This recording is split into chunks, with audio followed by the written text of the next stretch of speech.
de temas económicos y cuando empieza la campaña electoral a todos nos agarra como un vértigo, sobre todo en un momento como este, porque la economía empieza como a desdibujarse, como a volverse una ficción, donde en general nos hacen creer que estamos mejor de lo que estamos. Uno de los números que nos traen como de frente a la realidad es la inflación, que apareció hoy y que obviamente es muy alta, no sé si todo lo alta que podría ser en este contexto, pero que nos muestra que el año en términos inflacionarios es una catástrofe prácticamente. La inflación anual este año, Luciana, va a rondar el 50%, que sí, es una catástrofe. El año pasado fue 36%, o sea, hubo una aceleración. Tengamos en cuenta, Luciana, que la inflación es la consecuencia, no es la causa. Viste que discutimos muchas veces, el debate público muchas veces está centrado más en las consecuencias que en las causas, en la inflación, en la pobreza, en el dólar, y en realidad es porque hacemos las cosas más o menos mal para que terminen en eso.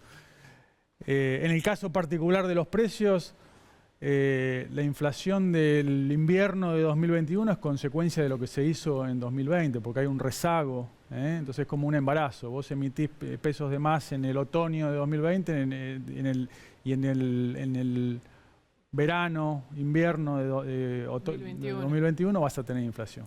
Entonces ese diagnóstico un poco primitivo que tenía el gobierno el año pasado, que viste que emitimos y no pasa nada, bueno, se ven las consecuencias un año después, 9 meses después. No, porque lo escucho y digo, había posibilidad de no emitir, porque digo, también con el país cerrado como estuvo en 2020, con toda la actividad frenada, o sea, si no emitías, si no dabas ayuda social, digo, también digo, hoy tenemos más de 40% de pobres, no quiero pensar lo que hubiera sido si tampoco había emisión, digo, porque si no es como que quedamos en una encerrona, ¿o no? No, por supuesto la economía es un juego de equilibrios múltiples, es como un ajedrez, ¿no? O sea, un sistema que vos movés una pieza y repercute en las demás. Lo que sí había, me parece, Maru, es una forma de encarar distinto desde el origen de la pandemia a las consecuencias sanitarias y económicas de la pandemia. ¿Qué quiero decir? Desde el vamos, el gobierno encaró la pandemia con un falso dilema en este de salud o economía. Digo falso dilema porque es medio miope, es de corto plazo, es de semanas, de meses, pero un año después tenemos lo que sabemos, los malos indicadores en materia de salud, con la cantidad de fallecidos y de víctimas que tenemos, y los malos indicadores económicos. Esos falsos dilemas, Maru, te llevan a falsas soluciones y en general de esquina, o sea, extremas. Como es un falso dilema, bueno, entre la vida o la economía, claro, elijo la vida, pero entonces son soluciones de hacha, te diría, no de bisturí.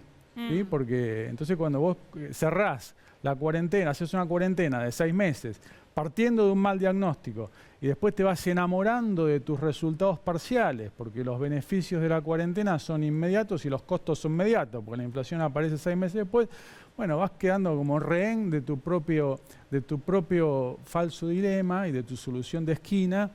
Y bueno, está bien, la pobreza se ve un año después y las víctimas y los contagios se ven a la semana. Entonces, bueno, cuando vas tomando decisiones para el próximo lunes y no para los próximos 6 meses, bueno. Ves la historia de la Argentina, digo, ¿no? Porque siempre estamos...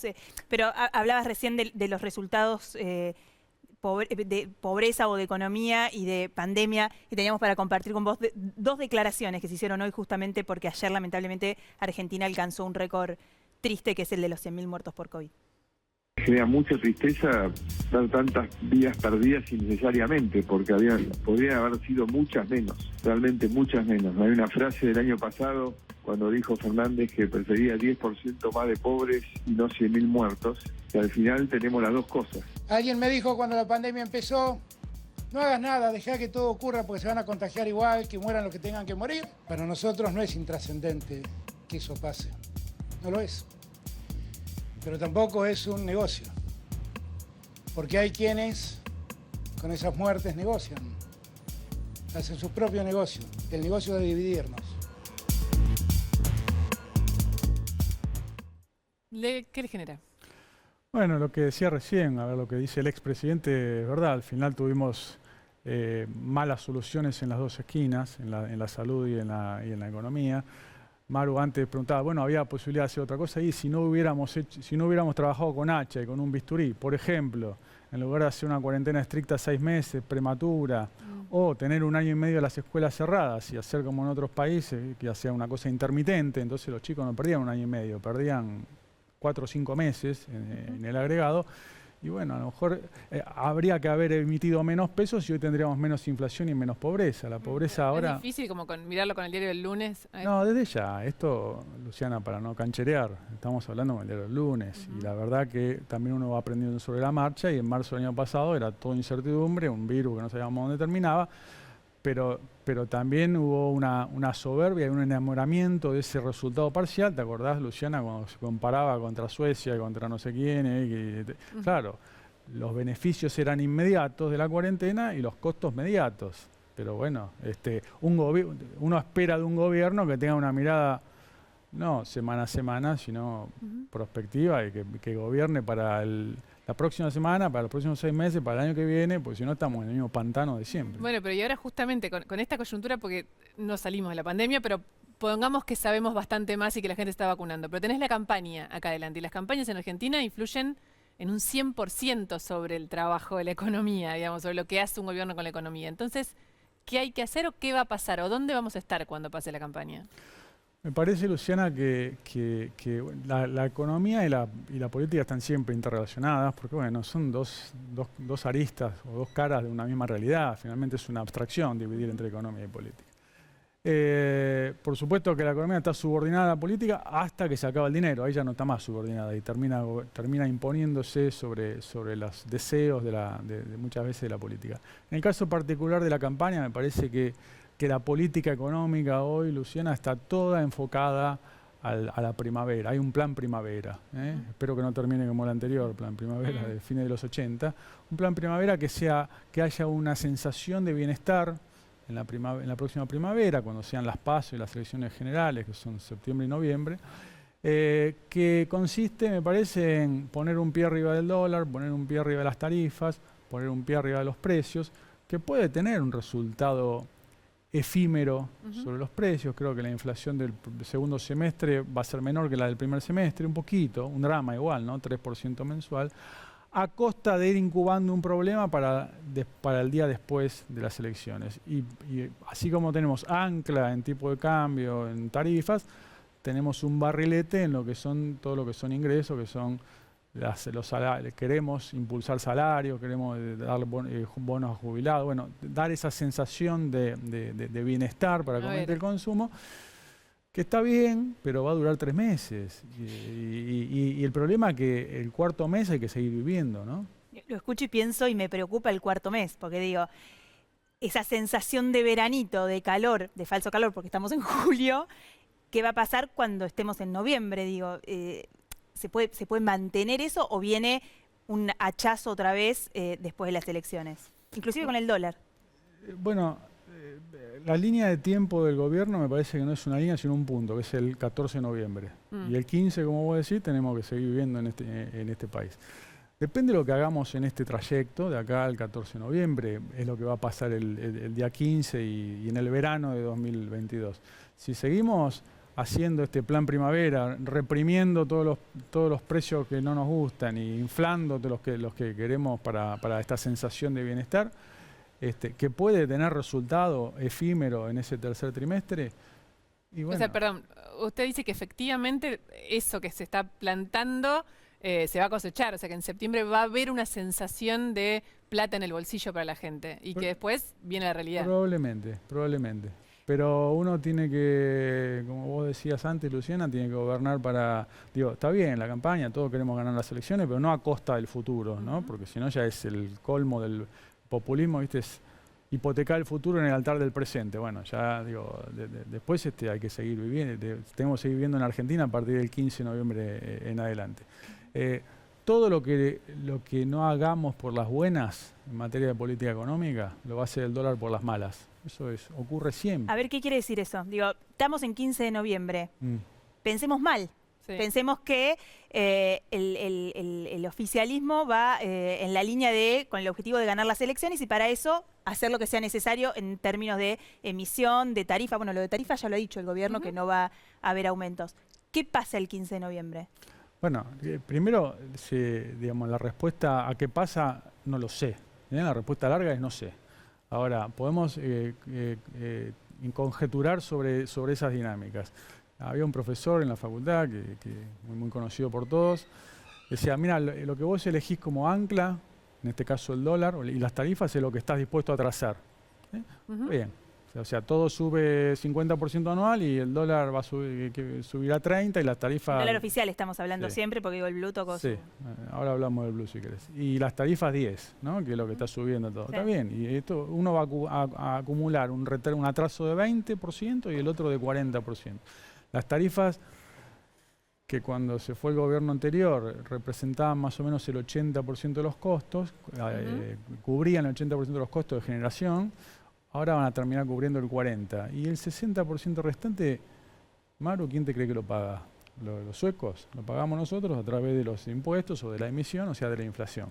Así que todo eso es ficción. Todo eso es ficción. Entonces, a partir del 15 de noviembre en adelante, y bueno, vendrá un ajuste desordenado en lugar de ordenado, que es lo que tiene que hacer la política económica. Eso, cada vez que un economista dice eso, lo que todo el mundo siente es, ok, se viene una devaluación.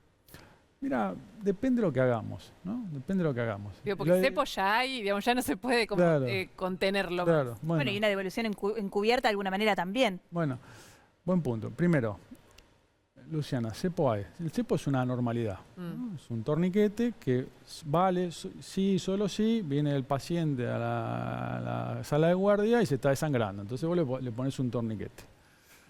Ahora, no puede tener... Nos quedamos a vivir en terapia igual. Claro, o sea, no puede tener un torniquete 1 año y medio, porque entonces el paciente le agarra una trombosis y colapsa. Bueno, hace 1 año y medio que estamos con eso. O sea, es una normalidad, no podemos normalizar.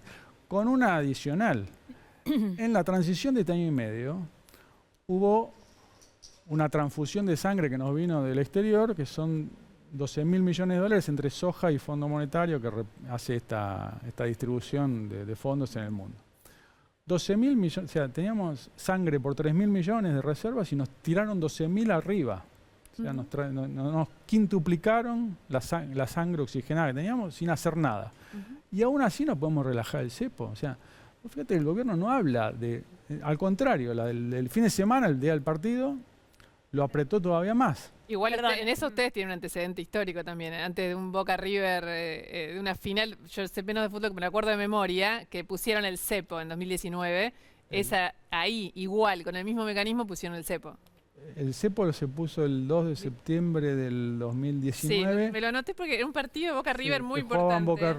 Pero no era Boca River que salieron 0-0, me acuerdo. Sí, exacto. Me acuerdo porque yo estaba en el Banco Central trabajando. Sí. En una previa de Boca River salió. Sí, está bien, pero había que ponerlo ese día porque había una fuga de divisas, una fuga de depósitos y de divisas, de paso de peso a dólares, que no se podía esperar. O sea, era el timing, no lo elegimos nosotros, sino que hubo que hacerlo ese fin de semana. Perdón. Post elecciones, sí. Lo interrumpo un segundo porque usted dijo, ni con eso pueden levantar el cepo. O sea, usted lo que dice es que en este momento la Argentina estaría en condiciones de levantar el cepo y no pasaría nada. No, lo que yo digo es que la Argentina debería plantearse la política económica, ir relajando el cepo, no tomarlo como una norma. Y que hay un montón de factores externos favorables y a pesar de eso no lo podemos levantar. No, si lo levantamos mañana hacemos un desastre. Pero lo que nos tenemos que preguntar es por qué no podemos levantar el cepo. O sea, ¿cuál es el virus, la bacteria que nos está provocando la hemorragia desde hace 1 año y medio? ¿Y cuál es? Bueno, hay una falta de confianza. O sea, ¿por qué no? Un factor adicional es que afuera la tasa no vale nada. O sea, que la tasa está en mínimos históricos. O sea, que hay más incentivo a venir a países como Argentina.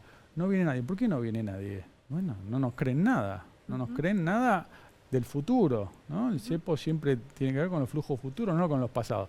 Pero tampoco vinieron antes, digo, me acuerdo de la famosa frase de Macri de la lluvia de inversiones y el segundo semestre y no pasaba y que había que esperar a ver, que el mundo estaba esperando a ver cómo le iba en la legislativa para ver si confiaba o no. Digo, al final, con cepo, sin cepo, con cepo más o menos, las inversiones no vienen. Maru, antes sí vinieron, de hecho las reservas netas del Banco Central en 2015 eran menos 3.000, eran negativas, 0, ponele. Y en 2017 eran 45.000 millones. Algo vino. Así que sí vinieron. Pero ahora, si vos decís no vinieron inversión al sector real como se esperaba, no, es verdad. Pero sí hubo un shock de confianza que permitió levantar el cepo en aquel momento. Después se cometieron errores, pero no sé si podemos hablar del pasado. No, lo decía, pero lo es decía, medio, sí. lo decía en general, digo, como si fuera una cuestión, un mal de la Argentina, No. más independientemente del gobierno que esté. Pero está bueno. Sí, es un mal de la Argentina, independientemente del gobierno que esté. Tu tesis es correcta. El que genera atractivo para una inversión, para que lleguen capitales, para que llegue inversión real, para tener crédito. El crédito lo tiene la Argentina, no lo tiene un gobierno en particular. Y lo pierde la Argentina. Y la Argentina son la sucesión de gobiernos. Esto es como, la Argentina es como un canal, digamos. Verdad consecuencia no es TN, pero TN más Leuco más como ya Franco. Las dos voces, Franco Mercurial. Sí son TN, es Sí, como, claro. viste, no quiero parafrasear a Borges, ¿viste? Sí. Nadie es la patria, pero todos lo son. Bueno, es así. Entonces, la sucesión de programas hacen TN, la sucesión de gobiernos hacen la Argentina.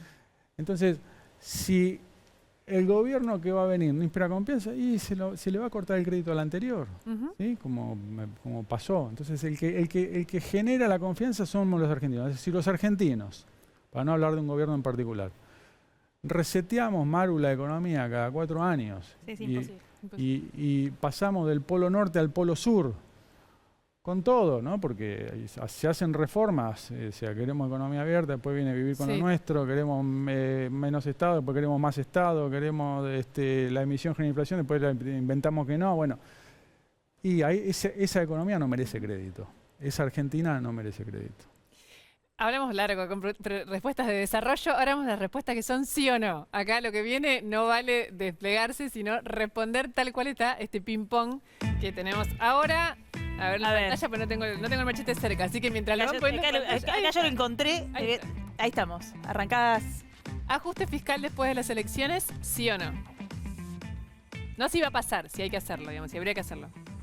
Bueno, sí, porque el problema no es el ajuste, es el desajuste. ¿Está bien? Por eso, si hay que ajustar. Si hay un ajuste, que hubo un desajuste antes. Sí. Argentina no, digo, la velocidad crucero del déficit fiscal post pandemia y post elecciones va a estar en el orden del 4% del producto. Sin crédito, por lo que decía Maru, antes, ¿qué vamos a hacer? Vamos a emitir 4% todos los años, la inflación no va a bajar nunca. Así que seguramente va a haber que por lo menos tener un plan de convergencia al equilibrio. Vamos a la siguiente. A ver, vamos a esperar ahí la quita. Bueno, voy adelantando. ¿Es necesario devaluar, sí o no? No, necesario no. Como dije antes, el dólar va a ser el trabajo sucio de lo que no haga la Pero política eso es una económica. devaluación. A ver, se lo pregunto de otro modo. ¿Cuánto debería valer el dólar? Mira, no es que está atrasado. O sea, el dólar es función de lo que hagamos. Es función de lo que hagamos. Si no somos competitivos, porque no hacemos la tarea de mejorar la logística, los impuestos, las relaciones de trabajo, o sea, si no somos cada vez más productivos, y entonces nos vamos a quedar sin dólares, lo que pasa, porque vamos a importar más de lo que exportamos. Entonces va a venir el dólar y va a decir, bueno, no podés quedarte sin dólares. Entonces tenés que encarecer las importaciones y abaratar las exportaciones, que eso es una devaluación. Así que pasa si no tenemos plan. ¿Hay tiempo de hacer algo? Sí, hay para tiempo. evitar eso? Hay tiempo. En economía, ¿quién manda? ¿Guzmán o Kicillof? Los días pares Guzmán y los impares Kicillof. Qué difícil. Qué difícil, porque ahora ni siquiera cambiamos de gobierno, ¿no? Es el mismo gobierno, un día hay un mensaje y otro día hay otro mensaje. Pero es así. Antes me parece que andábamos al tipo péndulo, ahora a los volantazos, y ya no es por día, es por hora. Vos fijate que vos te levantás a la mañana y ponés la radio, escuchás un funcionario y decís, no, hay que subir las exportaciones. Digo, bueno, qué bueno, sí. Y al mediodía congelan el tipo de cambio. A la tarde nos queremos ir del Mercosur y a la noche prohibimos las exportaciones de carne. Pero, y ahí, entonces, depende la hora, gobernó Guzmán o Kicillof, ¿no? O sea, esta ambivalencia que tenemos o esta locura en las decisiones económicas, ¿las adjudicás a esta suerte de doble comando en el manejo de la economía? Sí, me parece que es más que doble, porque hay más actores que definen la política económica, me parece, porque hay más medidas. Por ejemplo, esta de las exportaciones, te nombré 4 en un día y capaz que los toman otros, ¿no? Guzmán tenía por costumbre consultar a algunos economistas que no tenían por qué ser del frente de todos. A usted era uno de ellos. Consultar, digo, no pedirle consejos, sino hablar, tener conversaciones. ¿La sigue teniendo? Sí, pero periódicamente, no es una rutina. No se cortaron. No hay razón para cortarla. Vamos a la próxima. En esta elección se vota con el bolsillo, ¿sí o no? Sí. Entonces, ¿se anima, claro, perdón, ¿se anima a adelantar un resultado? No. ¿Hacer un pronóstico? No tengo idea. Un pronóstico electoral, no. Lo que sí creo que la gente tiene en cuenta el bolsillo a la hora de votar. La pregunta es esa, ¿no? Sí, es que sí, se siente, no sé, viste que hay veces que la economía está más tranqui y la gente prioriza otras cosas. Los argentinos priorizamos otras cosas. Es verdad, pero la economía no va a estar tranqui. Te voy a decir, me parece que en septiembre y en noviembre, Maru, vamos a estar mejor que en marzo, por este veranito que te digo, este plan primavera, pero peor que a fin de 2019. Objetivamente peor. El producto per cápita va a ser menor, el consumo también, la pobreza va a ser mayor, el desempleo va a ser mayor, la inflación va a ser parecida, con atraso cambiario y de tarifa, pero eso la gente no lo siente tanto. Pero en términos de la gente siente dos cosas, ¿no? El empleo y el changuito de supermercado, la inflación. Esas dos cosas van a estar peor que 2019, pero mejor que hace 3 meses. Una de política. En provincia, lista de unidad, si te tendría que elegir, ¿no? ¿Lista de unidad o Manes versus Santilli? Y mejor lista de unidad. ¿Y entonces qué pasó? ¿Hubo un error ahí, una suerte de imponer a Santilli en la provincia? No es digo, lista de unidad es lo que me parece que es un deseo de que haya cohesión en la propuesta. Claro, pero se lo pregunto porque habla con un macrista y dice, sí, la verdad que lista de unidad vayamos todos con Santilli. Habla con un radical, sí, la verdad que lista de unidad vayamos todos con Manes. Sí, pero no es un error que no haya uniformidad. El consenso no es unanimidad, ¿sí? Puede haber divergencia. Ahora, bueno, a veces son incompatibles y bueno, no hay problema, se hace una interna, para eso están. Pero en términos de deseable sería mejor una unidad. Bien, y tenemos la última. Esta le toca de cerca. Sí, claro, además fue funcionario en la provincia de Buenos Aires con Vidal. ¿Está bien que Vidal haya pasado de gobernadora a candidata en Ciudad de Buenos Aires? ¿Sí o no? Bueno, y antes pasó de Ciudad de Buenos Aires a gobernadora. Ah, bueno, pero no era jefa de gobierno. Es una diferencia. No, está bien, pero... Era orgullosamente porteña. Primero, déjame decir una cosa. La vara no es homogénea. Vos fijate que el gobernador actual fue diputado por la ciudad. Y a nadie se le ocurrió preguntar eso en algún momento. Digo, en el debate público. O Scioli también fue diputado por la ciudad, o legislador por la ciudad. Me parece que María Eugenia representa a ambos distritos, tiene la mitad de su vida en cada distrito, tiene pertenencia política a ambos distritos, fue funcionaria de la ciudad. Bueno, ella lo explica, no voy a hacer yo exégeta de ella, así que me parece que está bien. Sí. Ya que estamos hablando de política, ¿usted va a ser candidato? ¿Le gustaría? No. ¿Quiere?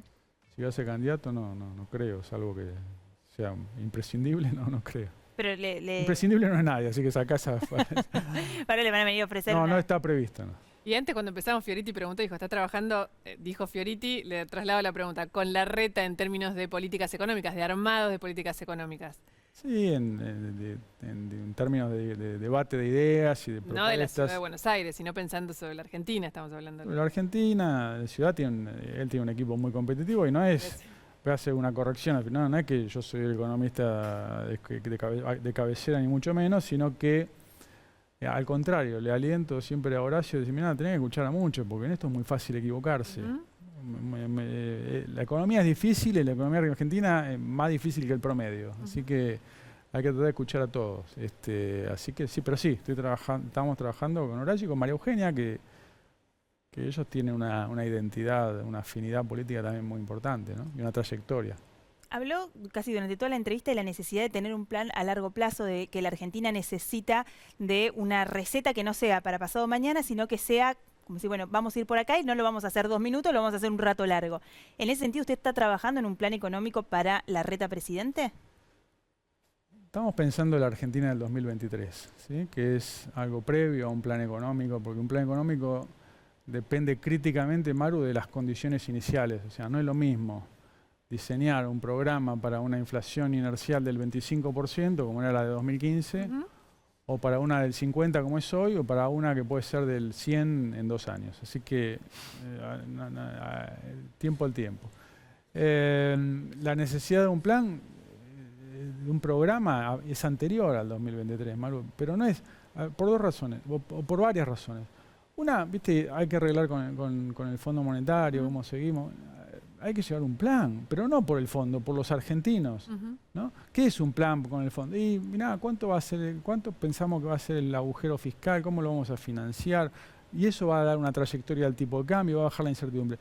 Pero antes de por el fondo, por los argentinos, por todos los argentinos, te lo voy a poner en términos prácticos.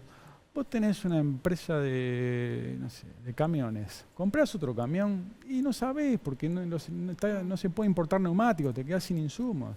Vos tenés una pizzería y ahora levantan la cuarentena, ponés una mesa más y contratás un mozo más y no sabés porque te ponen doble indemnización y si en el verano te baja o viene la tercera ola, ¿qué haces?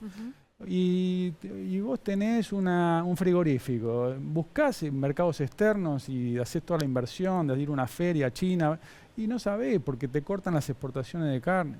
Bueno, muy difícil así, muy difícil. Entonces el plan es para que vos no te levantes todas las mañanas a ver, che, qué restricción nueva hubo hoy, se puede importar, exportar, puedo apropiarme de mi renta, puedo disponer de mis ahorros. Bueno, muy difícil. ¿No? Bueno, justamente, no, pero hay un tema central que es el mediano largo plazo y después el consenso. Todo el mundo está de acuerdo en que sin una unidad, sin que se pongan de acuerdo las fuerzas políticas, es muy difícil que este país pueda salir adelante. Así que vamos a jugar a la verdad consecuencia. Parece muy bien. Y la pregunta por la verdad tiene que ver un poquito con esto. La voy a leer, es larga, hoy está bien escrita, así que la voy a leer. Si Alberto Fernández lo convoca para integrar un equipo transversal para armar un plan económico para Argentina. Pero Macri y Larreta le dicen que para ellos mejor que no vaya. ¿Usted qué hace? ¿Va a esta mesa honestamente transversal, una mesa, un juego limpio, como economista invitado a pensar un plan económico, o le hace caso a Macri y a Larreta? Esa es la pregunta. O la consecuencia, creo que teníamos un elemento no sé, externo. Nunca llegó la pelota, está viniendo en camino. Sabemos que, ¿Acá? ahí A ver, está. ahí Sabemos está. que es de Racing. Además juega la pelota, yo estoy loca. Sí. Le gusta jugar a la pelota, claro. No es Bueno, ahora vamos a ver, de esa Racing. es la consecuencia cuando aparezca el elemento Había que una pelota, necesitamos. Jason Maine la va a traer en algún Tiene momento. que... Es hacer jueguito. Exactamente. Es hacer el jueguito. Qué previsible que estuvimos. Puede... Ahí está, gracias, Jason. Gracias, Jason. Además con los Gracias por Gresa como las paquitas de Yuya. Además con los colores, tuvimos colores del campeón. Muy bien. Estuvimos con Bueno, todo. la delicadeza Lo de de campeón, Racing. Parado. Yo no tengo ni idea si es campeón o no El es campeón. campeón lo dice por Argentina en la Copa América. Por los dos, por Por los Argentina dos. y por Racing. Bueno, jueguito o el... Equipo transversal. La verdad que haría jueguito, pero por ahí hago un papelón, así que no iría. La pregunta, la premisa de la pregunta completa, no iría, Luciana, pero porque para formar parte de un equipo económico, de un plan, hay que tener una afinidad política, de valores, de proyecto, de futuro. Si no, no se puede trabajar. No.